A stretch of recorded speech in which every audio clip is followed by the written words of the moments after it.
We don't want to get a bill from the sheriff's office. No, there will be. Can I have the opening sheet? Okay. She's not Show the list of people who. Previous administration.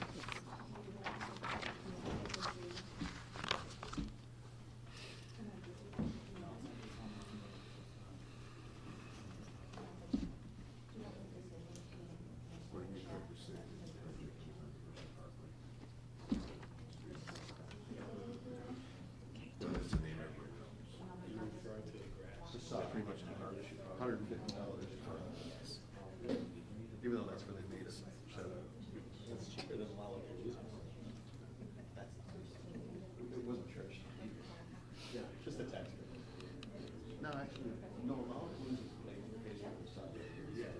Are you all set and ready to go? Okay. Pardon me? We're gonna unmute it.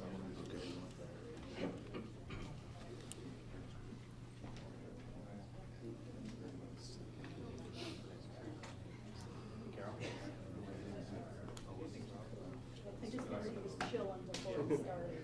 Oh.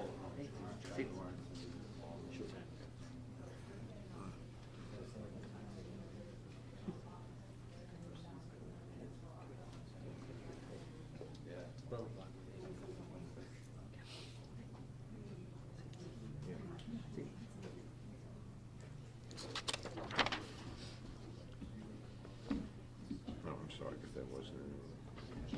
Yeah, yeah. Keep your phones on. They're off. Okay. Okay.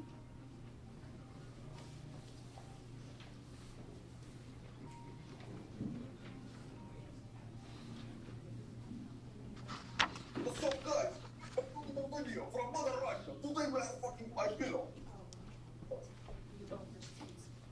Yeah, we are fucking my pillow. Baby, yeah, Mother Russia. Be mute all. You are gonna shit, man? Oh, yeah.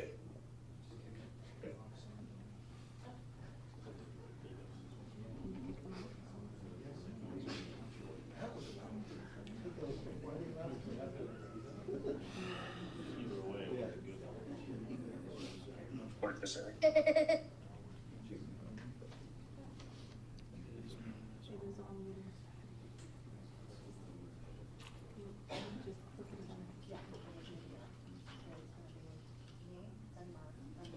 No, there you go.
With the swearing? Yes, yes, you know, yeah. We'll put it to music.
Maybe we should commence with the canine demonstration. Are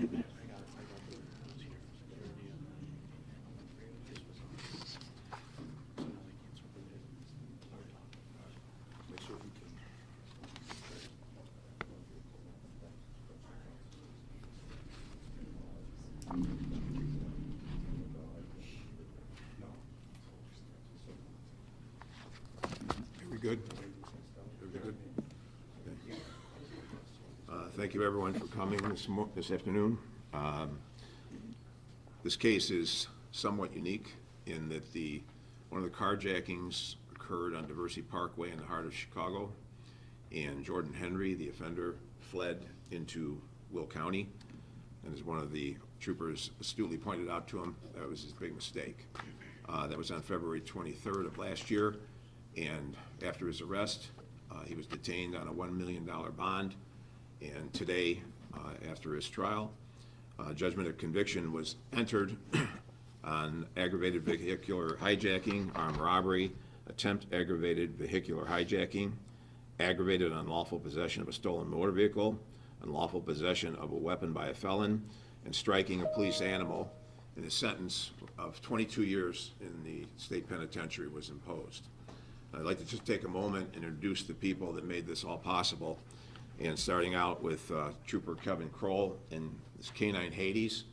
Hades was the victim in the striking of a police animal, and I was surprised to see that that's only a Class A misdemeanor, which is the same as if you struck my dog.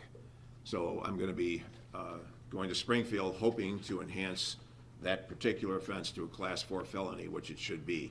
These dogs, literally, just like these officers, put their lives on the line for us every day. And the courage that they show, I'm sure Trooper Kroll could tell us many instances, but it's truly amazing, and how they intervene. In fact, Phil Arnold is here from Shorewood, and when he was in Wilmington, one of their dogs, just simply by barking, possibly avoided the death of the officer because the offender thought he was a bite dog, and when in his confession he said he was going to shoot and kill the officer until the dog started barking and he backed off.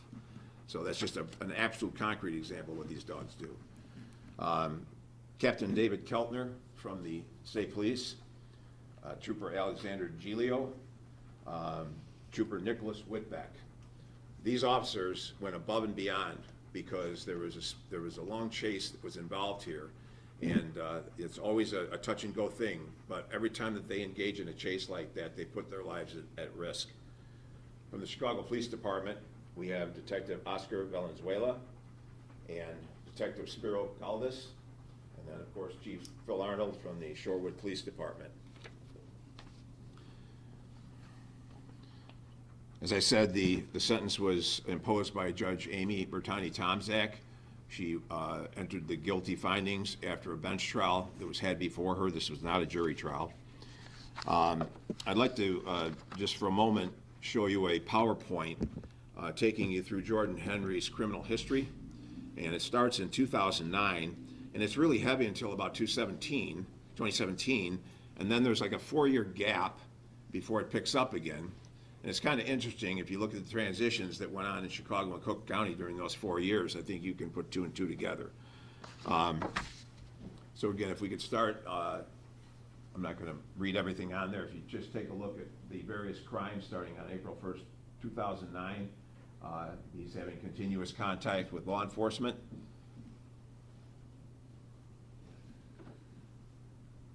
We go to the next slide.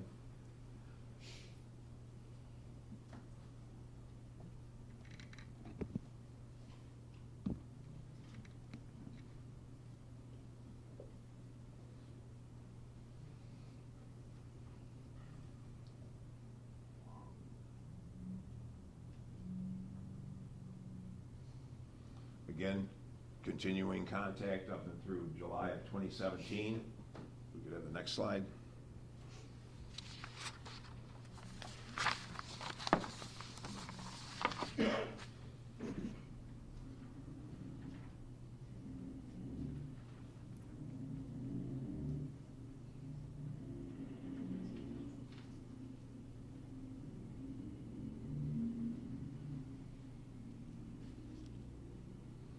This is an interesting scenario here where he's got aggravated traffic case on April 19th, 2021, and then on July 8th, he fails to appear. No warrant. On August 13th, he fails to appear again. No warrant. September 21st, 2021, no warrant. September 26th, 2021, he's now charged with a very violent, alleged violent, aggravated criminal sexual assault that he will be facing as soon as we're done here. He will be transported back to Cook County to stand trial on those alleged charges. Very sad that no warrant was issued 3 separate times. Might have avoided that particular crime. Can we have the next slide?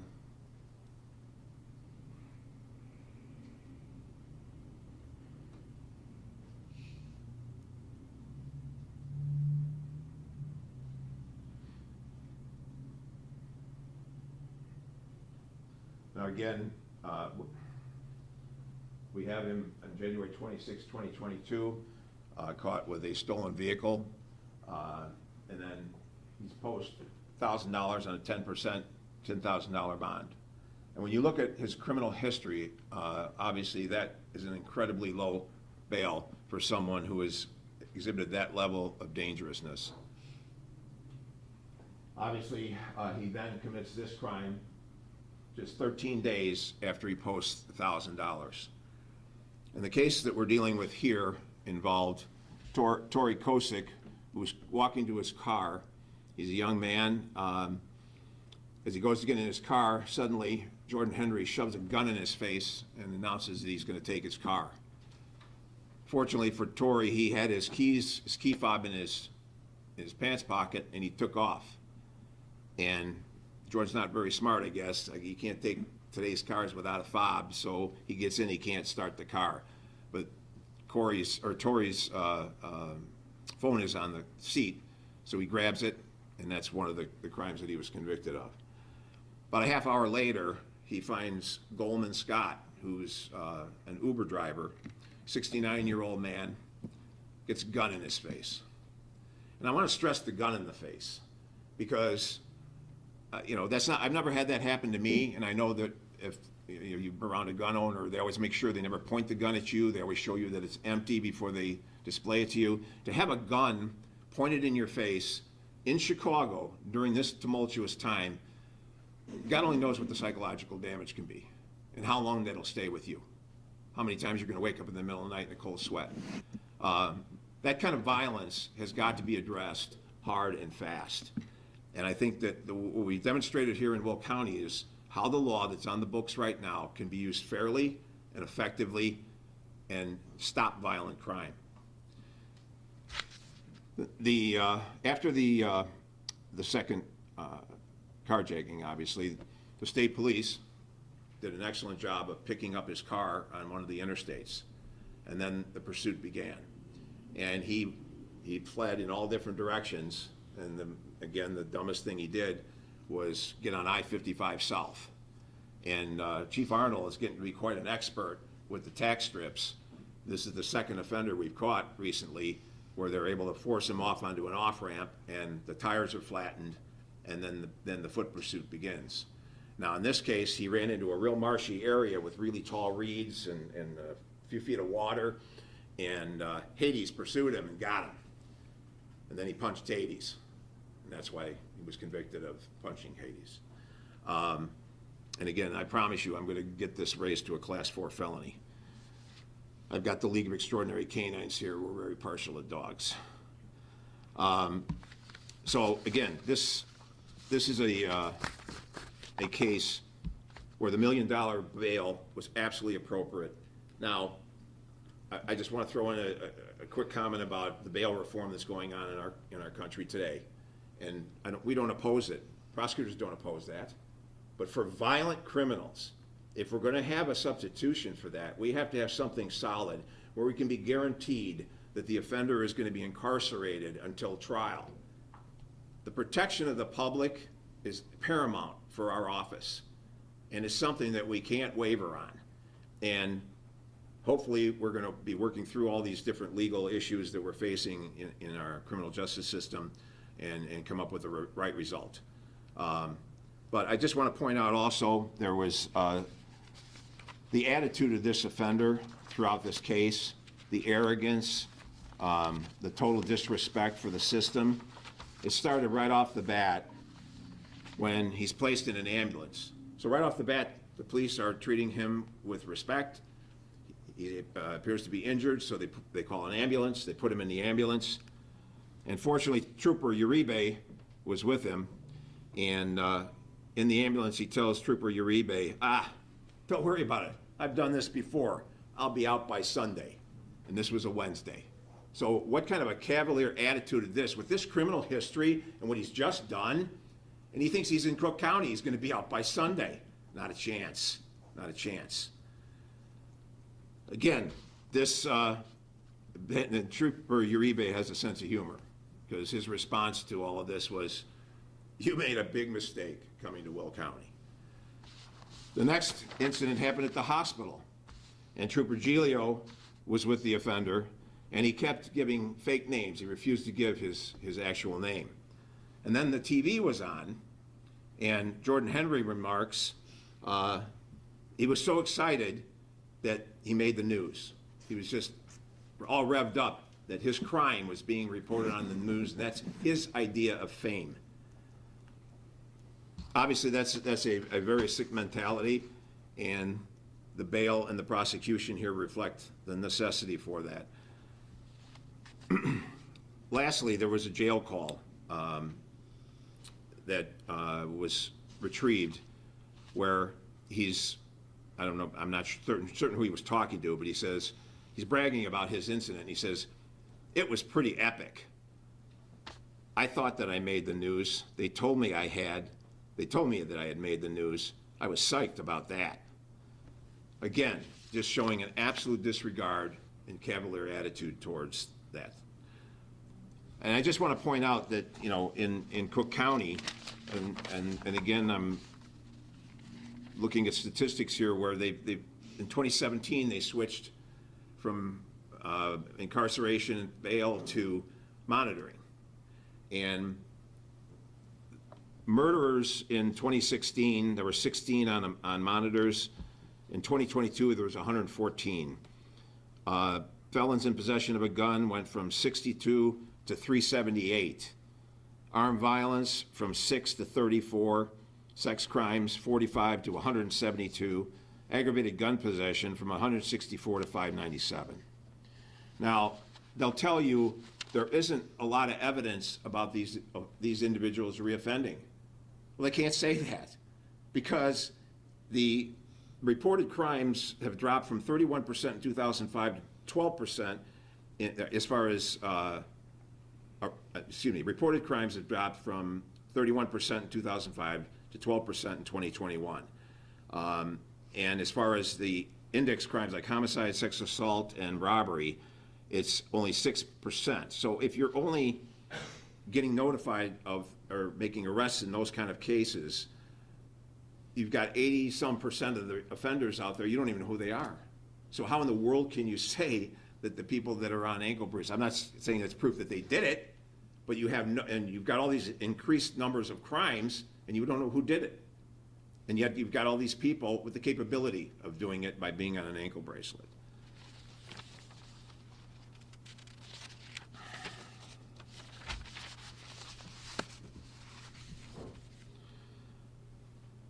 Carjackings is the last thing I want to mention, because the one thing we do here in Will County is we've got flock cameras. We've got a Maginot line at the north end of our county. If you come into our county in a stolen car, every law enforcement agency in Will County is alerted, and we can pick you up and watch you on a computer. And so that message has gotten north, and they barely come here.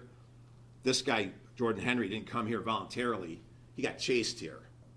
But the bottom line is it just shows that if law enforcement is working properly and we're all working together, we can stop these kinds of crimes. But there has to be effective prosecution. There has to be effectiveness in the courtrooms, which we have here. Our judges do an excellent job in the cases that we bring before them. And I want to say also that this isn't just, you know, a ham-fisted prosecutor up here saying, let's lock everybody up. Our problem-solving courts that I helped start back in 1998 are the best in the state of Illinois. We provide more diversion for at-risk individuals than anybody in the state. We have 3 transition homes. Nobody has that. So there can be a balance, but we have a constitutional right to be safe in our communities, and that's being strained right now. Although Joliet was just named the 8th safest city in the country, and we're very proud of that, because we do have a gang element here in this area, but the Joliet Police Department does a fantastic job in patrolling and handling that situation. So when you look at the number of murders that are occurring on an annual basis in Will County, between 10 and 20 maybe a year, versus just to the north of us, I think a year ago it hit 1,000, there's no comparison. And the proof is in the pudding. These laws that I used are just as available in the city of Chicago and in Cook County as they are here. So again, that's something that needs to be addressed. I think if we look at the mayoral race that's going on right now, that is the main issue, public safety. So again, I think it's important that this case be highlighted, since it did occur in the city of Chicago. If he were arrested there, looking at his past history, he probably would have been back out on the street in a very short period of time, just like he bragged. But not this time. Justice was done. And I forgot to introduce my attorneys and my supporting staff.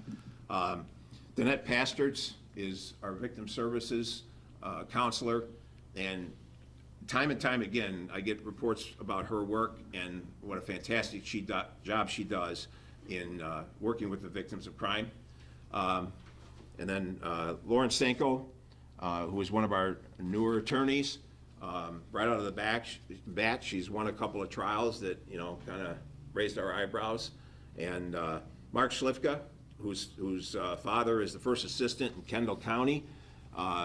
He's a boy genius when it comes to all this electronic stuff that we have to rely on in the courtroom.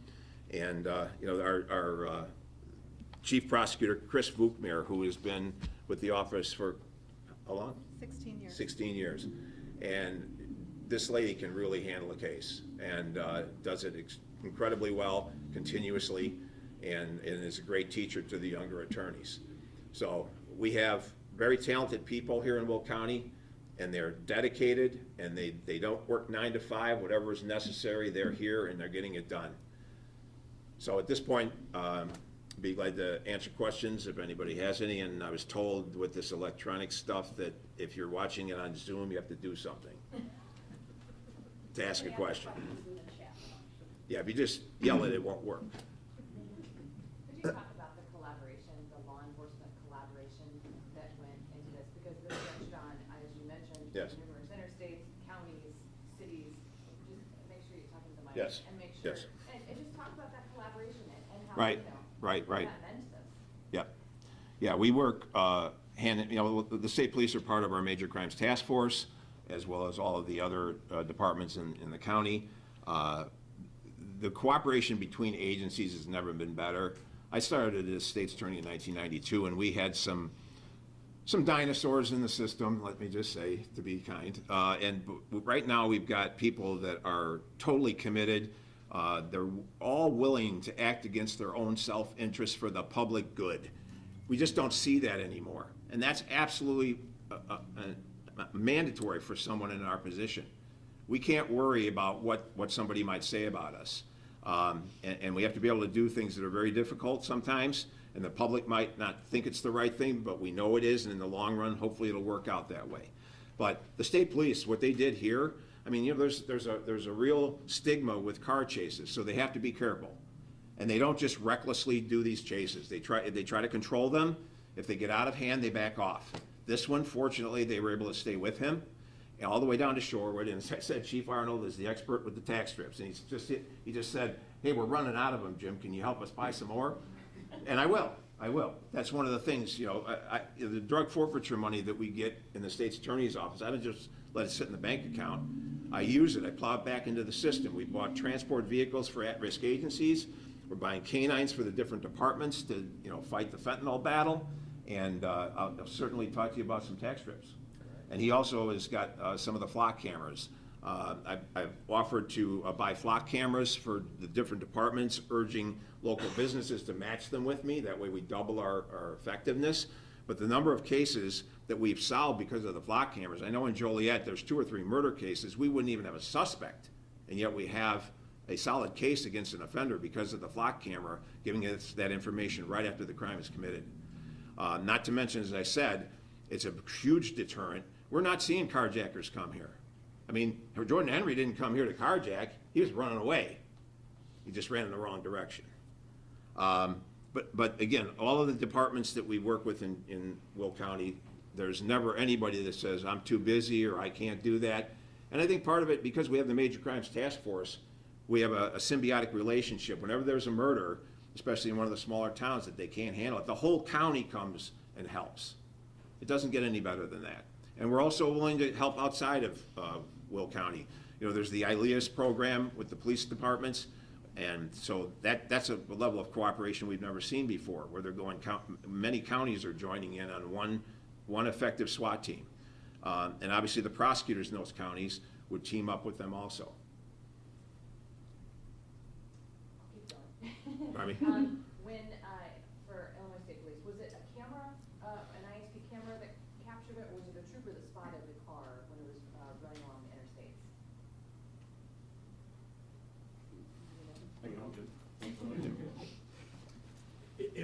It was an LPR hit that was found under Dan Ryan. At that point, then we engaged in the pursuit. Can you talk about the communication, what you guys, and Shorewood listening, and this is where we're going, and can you talk about the communication that goes on? Yeah, I think it was a good point by the state's attorney. That communication's never been better. So whether it's through us and the Chicago Police Department, Cook County Sheriff's Department, the Will County Sheriff's Department, out here to JPD, whoever it is, there's always ongoing communication, whether it's intelligence or actual involved incidents that go on. So it's great. It's working very well right now. And how does that make you guys feel, knowing that you have someone in front of you that's got your back, and that, you're not just gonna go all the way to Springfield with this guy? It is huge. Law enforcement is kind of a small community, but we all kind of stick together, and to the response of these major incidents where we know that the motoring public's in danger, but also the officers that are involved in the pursuit are in danger at times. So to be able to do that and it as safely as we did and as quickly as we can normally helps out a whole lot. Do you know what the top speed was on the street? I don't have that now. Do you remember? It was 120 miles an hour. 120 miles an hour? Yes.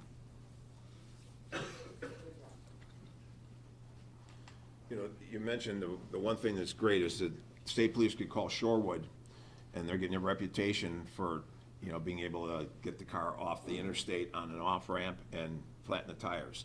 And they do that in a way to protect you. If you were out there driving, they will block it off and make sure that you're not involved in the situation. But like you said, that takes tremendous coordination between the state police department and the local police department.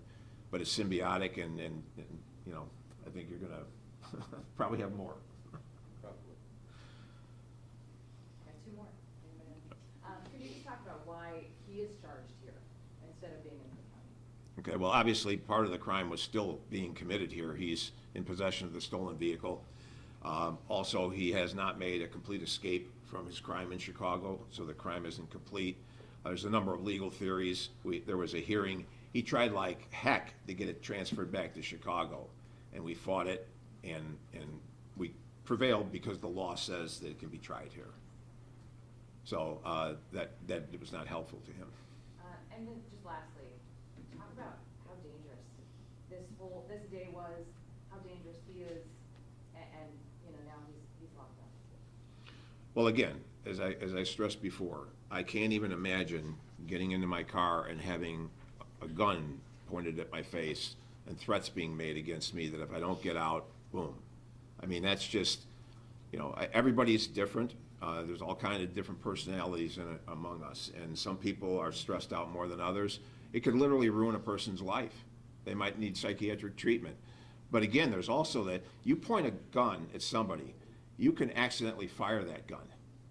There are guns with hair triggers. These guys are not trained marksmen. They're out there committing crimes. They probably have half knowledge of what the gun is even capable of.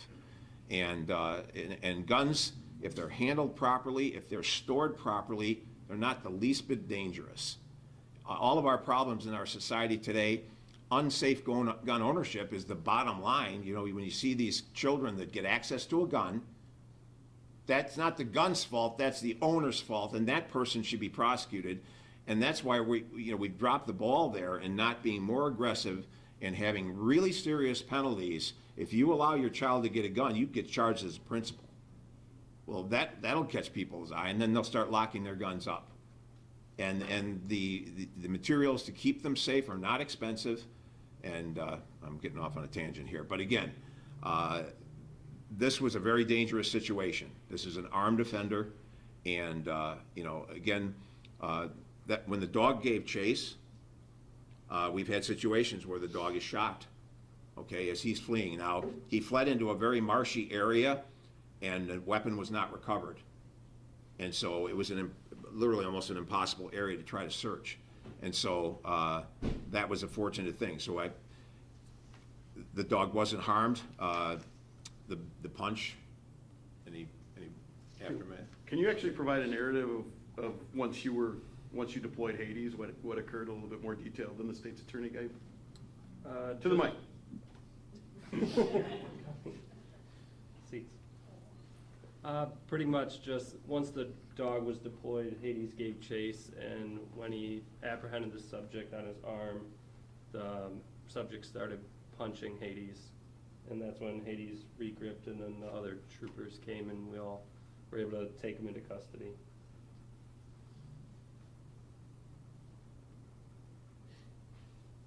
And how old is Hades? Just turned 4.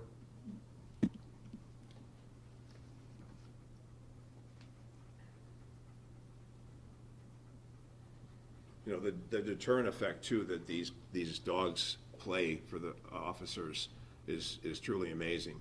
And especially, you know, the area in which he was fleeing into, the officers would have had much harder time catching him, whereas the dog was able to navigate it and get him and stop him, and then the officers come in to back it up. We don't have any questions on the chat. Are there any other questions? No, I think that's it. All right, thank you very much for coming.